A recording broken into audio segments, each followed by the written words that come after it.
저는 박춘자입니다. 68살이죠. 은퇴한 지 3년이 됐습니다. 남편을 떠나보낸 후 식물을 키우며 지내고 있어요. 글쓰기 모임에도 나가고 있습니다. 아침엔 경로당에서 체조를 하죠. 점심때면 시장에 가서 채소를 골라요.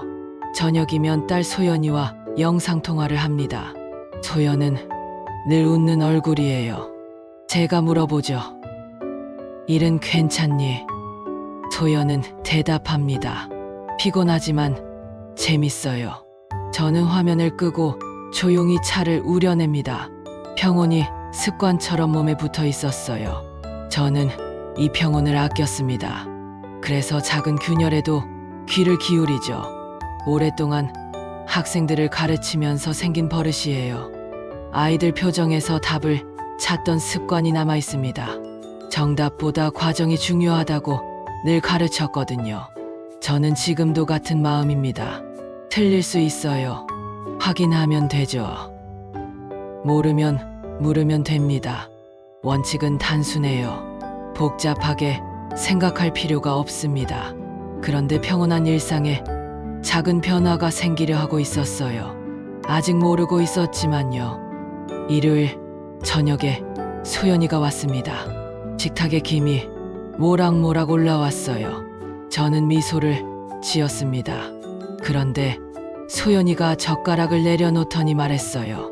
엄마, 소개할 사람이 있어요. 저는 순간 숨이 멎는 것 같았습니다. 반가움과 걱정이 동시에 밀려왔어요. 저는 물었습니다. 어떤 사람이니? 소연이가 이름을 말했어요. 최민혁이라고요. 스타트업을 한다고 했습니다. 부모님은 해외 유학을 다녀와서 사업을 돕고 있다고 하더라고요. 저는 고개를 끄덕였습니다. 그리고 말했어요. 다음 주에 데려와. 밤이 되자 마음이 분주해졌습니다. 저는 장볼 것들을 메모했어요. 명태, 미나리, 불고기 양념, 장바구니에 메모를 넣었습니다. 그런데 한 줄을 더 적었어요. 회사 이름. 저는 스스로에게 말했습니다. 기쁜 일일 수 있어요. 그래도 물어볼 거예요. 묻는 건 예의죠. 답하는 것도 서로의 책임이고요. 딸이 좋아하는 사람이라면 저도 환영하고 싶었습니다. 하지만 조심스럽기도 했어요. 다음 주 토요일 초인종이 울렸습니다. 문을 열자 최민혁이 서 있었어요. 구두는 반짝반짝 닦여 있었고 셔츠도 깔끔했습니다. 저는 인사했어요. 반갑습니다. 들어와서 앉으세요. 최민혁은 자연스럽게 의자를 당겨 앉았습니다. 저는 찌개를 그릇에 덜어주었어요. 소연이는 옆에서 웃고 있었습니다. 저는 물었어요. 회사는 어디에 있나요? 최민혁이 웃으며 답했습니다. 요즘은 재택근무가 많아서요. 저는 다시 물었습니다. 투자사는 어디인가요? 최민혁의 말끝이 흐려졌어요. 여러 군데라 복잡하다고 했습니다. 저는 더 묻지 않았어요. 소연이의 눈이 반짝이고 있었거든요. 대신 저는 손의 습관을 따랐습니다. 접시를 돌려서 반찬을 가운데로 모았어요. 모으면 잘 보이거든요. 식사가 끝나갈 때 최민혁이 말했습니다. 어머니, 곧 상견례를 하고 싶습니다. 저는 차를 따르며 대답했어요. 천천히 해요. 급한 일일수록 천천히 가는 법이에요. 마음 한편으론 뭔가 어색한 느낌이 들었습니다. 말은 자연스러웠는데 뭔가 비어있는 것 같았어요.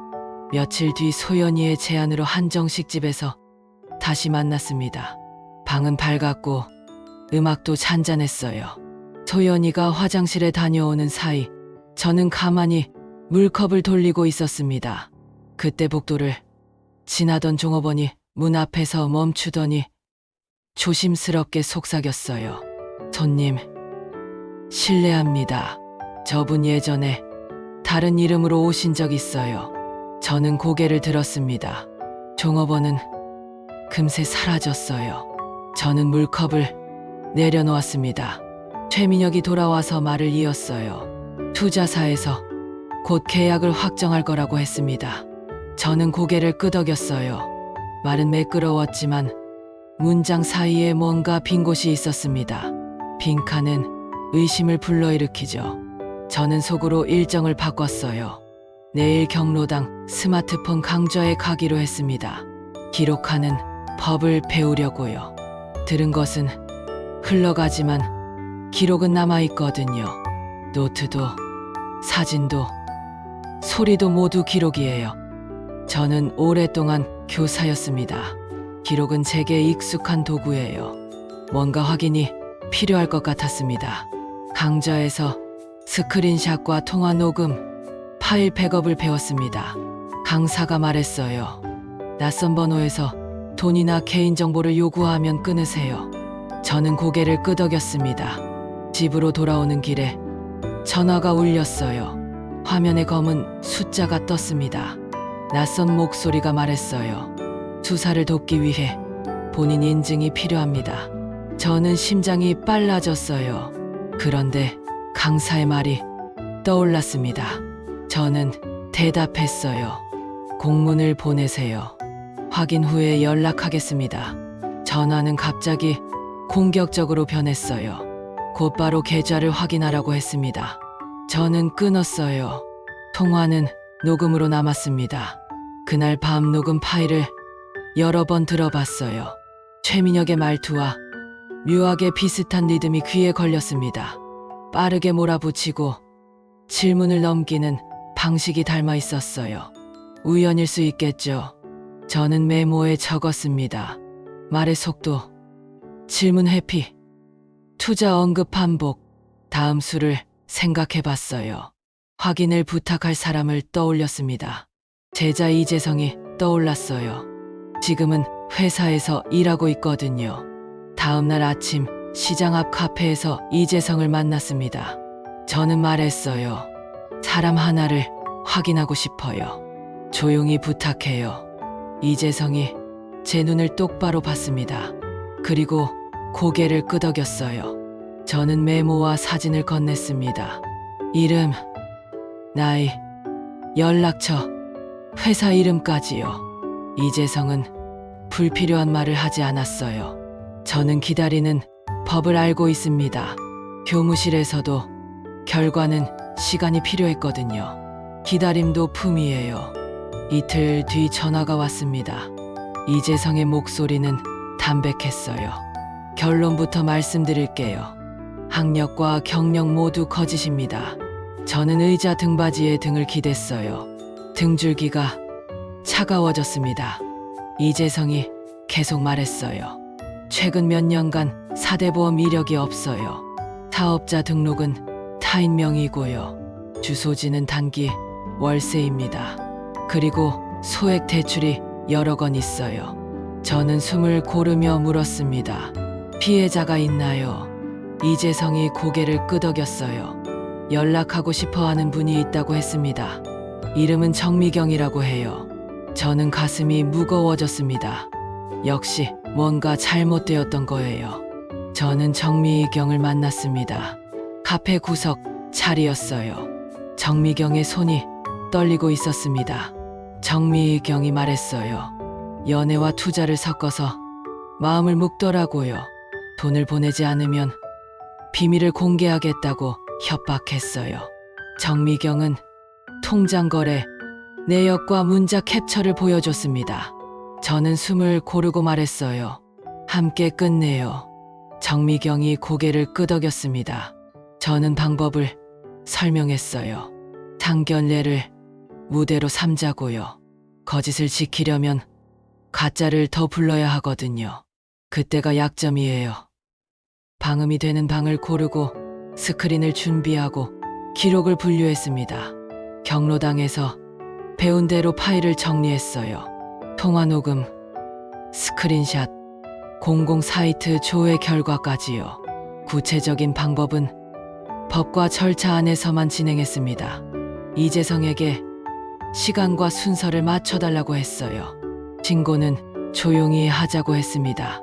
그날 밤 저는 가만히 차에 앉았어요. 핸들에 손을 올리고 숨을 고르게 했습니다. 서두르면 틀려요. 저는 천천히 갔습니다. 그러나 멈추지는 않았어요. 딸을 지켜야 했거든요. 상견례 전날 작은 일상들이 제 편이 되었습니다.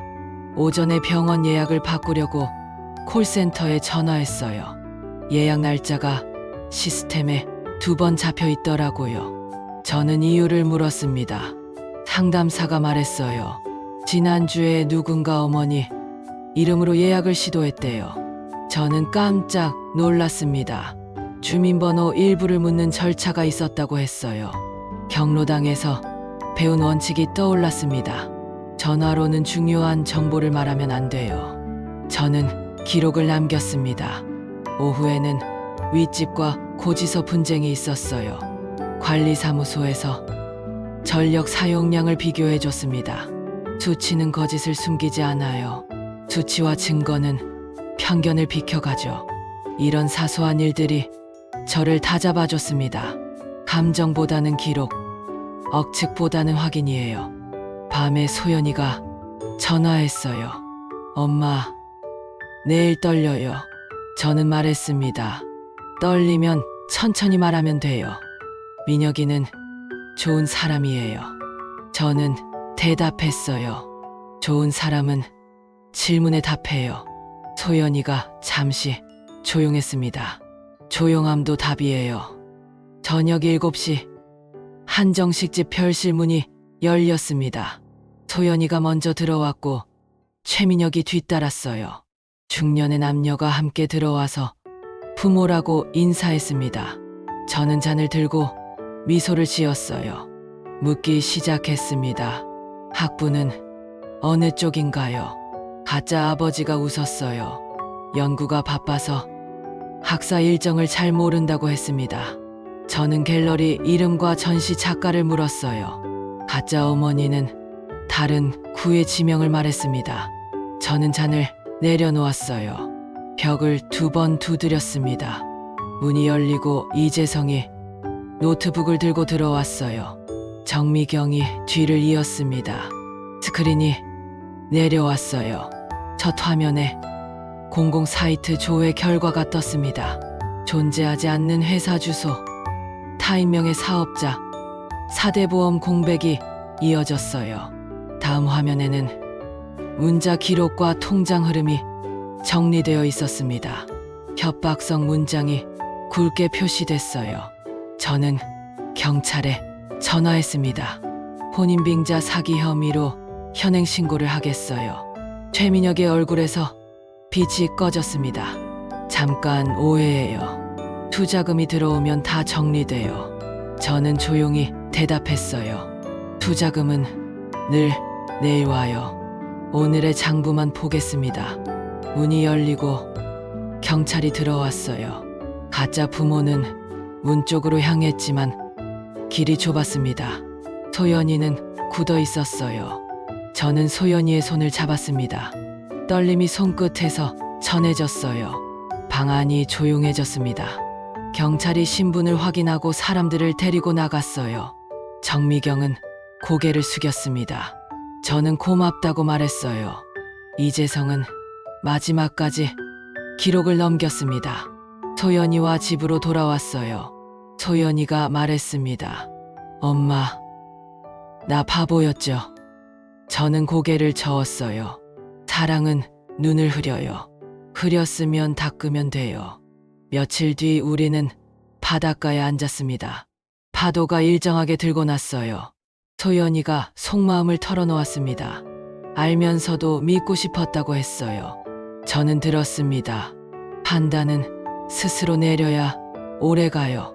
값비싼 수업료였지만 값어치 있게 쓰자고 말했어요. 겨울이 지나고 편지가 왔습니다. 1심 선고가 나왔고 피해자들이 연대했다는 소식이었어요. 저는 편지를 서랍에 넣었습니다.